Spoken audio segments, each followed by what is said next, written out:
Hello, everybody, and welcome back to another episode of Heart to Heart with Heads. I'm really glad to have you here. I'm just extremely grateful for just this life that I have and the things that I do. And I don't really feel like I talk about that often, but just everybody take a moment where you're at, appreciate every little thing you have going on around you.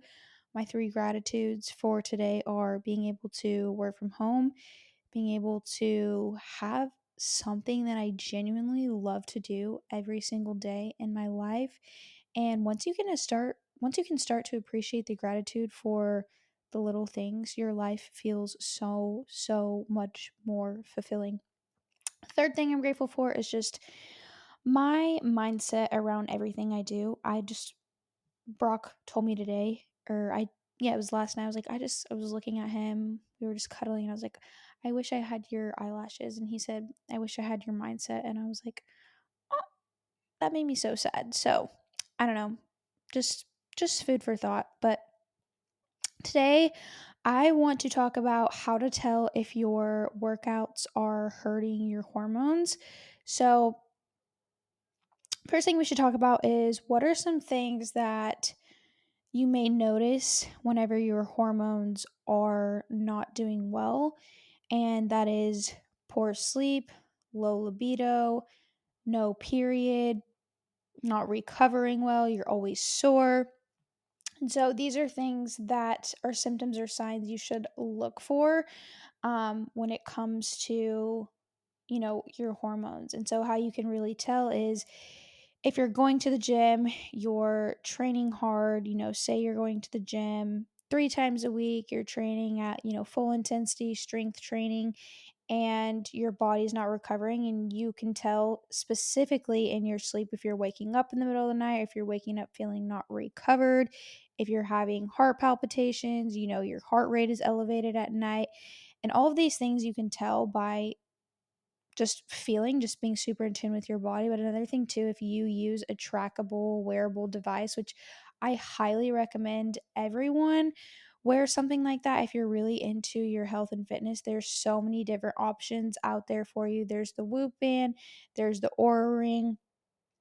I don't really love the Apple Watch anymore. There's a Garmin. There's so many different things that you can utilize to help track, your heart rate variability. I did a whole little masterclass on this for my clients this last week, and it went really good. We talked about blood sugar, blood pressure, heart rate, all of these things. All of these things can be affected. Your blood sugar, if you're not recovering well, can be down.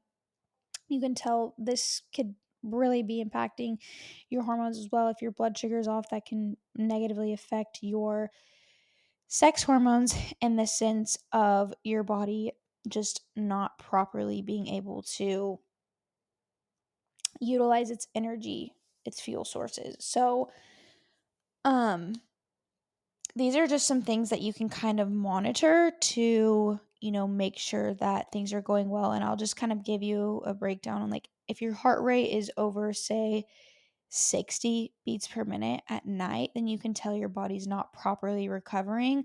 Just from experience, this past week I was in my luteal phase, and I noticed that my body is a lot more sensitive during this phase. And so going into my next cycle, I'm going to be more aware, and I'm going to pull back my training intensity on those days leading up, the 2 weeks, 2 weeks to 10 days leading up to my cycle. I'm going to bring down my weight and my intensity, just do lower weight, higher reps, focus on more on getting a pump instead of taking sets to, 7 to 8 RPE. So, and keeping things more like 4 to 5 RPE, or just like I said, focusing on the volume and the intensity. So just doing 3 sets, and I did like 15 to 20, sometimes like 20 to 30 of a lot of things, just lower weight, focusing on really getting a good pump, a good burn. And I noticed it really helped me. I didn't have heart palpitations.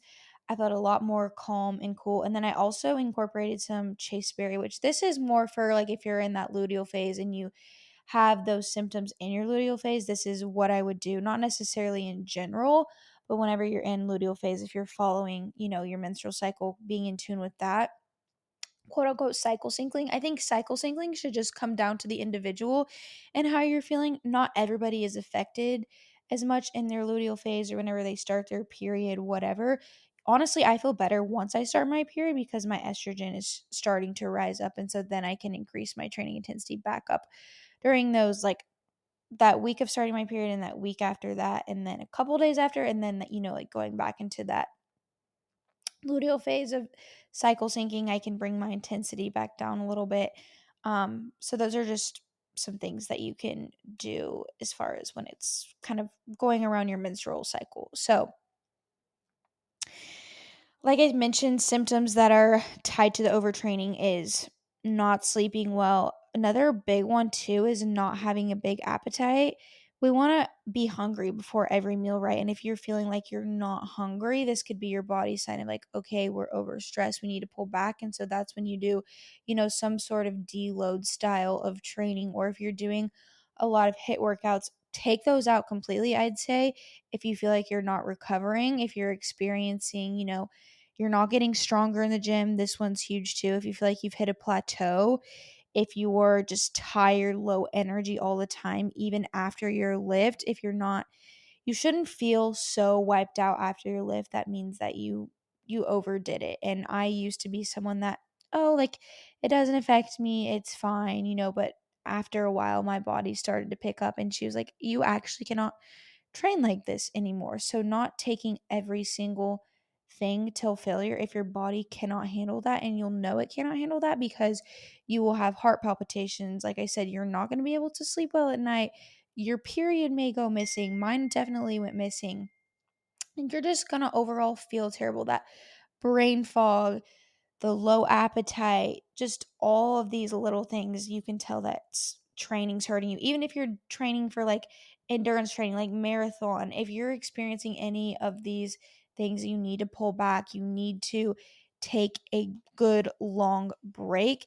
Um, and just modify. It doesn't mean that you have to totally pull back and stop everything that you're doing, right? Like I said, I was still doing the things, but I just pulled back on the intensity.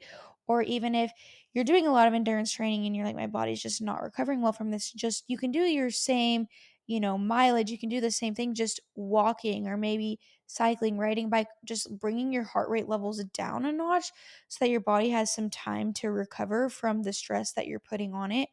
Another thing too is like if you're not eating enough food, specifically protein, carbs, fat, in order to fuel your body for the training to recover, you're also going to feel like crap. So really, really taking a good deep dive in on your nutrition and making sure that you're eating enough food. If you're training fasted, I would really encourage you to stop doing that right now. You could literally just have a protein shake and a banana and you'd be fine. This is something that I recently started doing, and I'm like, this has been a biggest game changer because in the past, before, whenever I didn't have my menstrual cycle, I was going fasted and I was like, what the heck? But actually fasting can negatively impact your hormones, especially your stress hormones, like your cortisol can be negatively affected if your cortisol and your thyroid, because when you're fasting for that long, your body's like, oh, we're going to run on this energy that we already have, and not use the food for fuel that it should to be fueling that. So those are just some things that you can kind of pay attention to and focus on. And just like I said, making sure that you're not totally stopping, because we still need to be moving our body in some way, right? You could even switch to more low intensity things. Like whenever you are getting into your luteal phase, you can do the yoga, Pilates, less intense things. Or you can just, if you're capable enough to go into the gym and not train super hard. For the longest time, I was not able to go into the gym and just not give it my all because I had always been taught and programmed, okay, every single set I do needs to be taken till failure, till I literally can't breathe. And so that's been something that I've had to rewire in my brain. And if you're someone that's similar to that, if you're not able to do that, literally, I'd rather you not go at all. I'd rather you go do Pilates, go do yoga, do something that's less intense so that your body can have that break. But especially if you don't trust yourself to actually make the change and do less, less than you're used to. So those are kind of the things that you should look out for whenever you're not um, feeling well. And these are the things that could be impacting your hormones. And so you really, really just want to keep eye on how you're feeling after certain training sessions, especially right after and the days after. You should not be sore for more than 2 days after. If you are, your body's like screaming like, hey, let's actually change up what we're doing, because what we're doing is making our body not be feeling well. So other than that, that's kind of the really big things to be aware of. There's, obviously things that you can do to help your body recover more faster, essentially. Contrast therapy is really good, doing red light, cold plunge. Um, I feel like those things are really beneficial for you too. And they just help you recover better in general. I'm trying to think if I missed anything. This is all I had in my notes for talking about. But basically, what it comes down to is many women think that more is better when it comes to training. And so that's where like hormones really can get out of whack, because you're like, oh, yes, I'm doing good. I'm doing so good. I'm getting closer to my weight loss goals. And you have to really think about your hormones, because they can take a big hit if you're not careful. And so the gym can actually be the thing that makes your body thrive, or the thing that keeps you stuck and inflamed and burnout. So the excessive cardio has to go. The always training to failure has to go. The no rest days has to go. Chasing a sweat or soreness or calories has to go as well. And then just, you cannot ignore your cycles. Like I mentioned, doing the same intensity at every phase instead of adjusting can be harmful for your body. So, like I already mentioned, low libido, worsened PMS, missed periods, and some other signs that you can see: stubborn fat gain, especially in your belly. This is more metabolic, slowed metabolism, like I said, not as hungry, energy in your mood, brain fog, the irritability, anxiety, the poor sleep, plateauing in your training, declining strength, frequent injuries, slower recovery between your sessions. So, biggest thing is focusing on, quality movements, lifting with intention, not just, going super ham. You can cycle your workouts, like I mentioned too, heavier loads in your follicular, more restorative training in your luteal. Fueling your body properly, of course, like I mentioned, incorporating active recovery. This is huge too. Some people feel like, oh my gosh, like I'm not going to the gym every day. If you feel like that, you can still, go into the gym and not train super hard. You can do walk, you can do mobility work, you can do stretching, you can do yoga. These all still move the needle, make you move your body, make you feel good without applying a bunch of pressure and intensity. So, another thing too is you can measure your wins differently. You don't need to constantly track like, okay, is the scale going down? All the things, there's so many different things, right? Your strength, your energy levels, your sleep quality, all of these things are things we want to focus on, because this is what's ultimately going to support our hormones. We can't just focus on scale if that's your goal, is to lose weight. There's different variables that we want to check to make sure that our hormones are essentially good. So,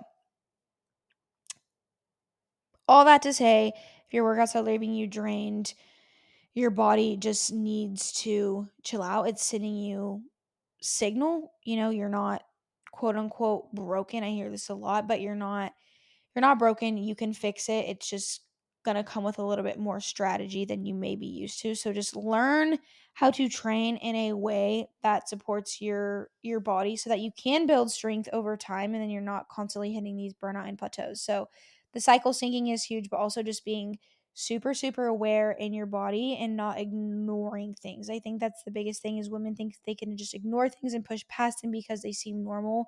But in reality, I'd rather you just be so in tune with your body. Like, I love when my clients come to me and they're like, I listened to my body. My body was feeling so ran down, and I would rather them chill out, not go to the gym, just focus on, you know, literally chilling out, laying on the couch, like just being in stillness than going to the gym and overdoing it.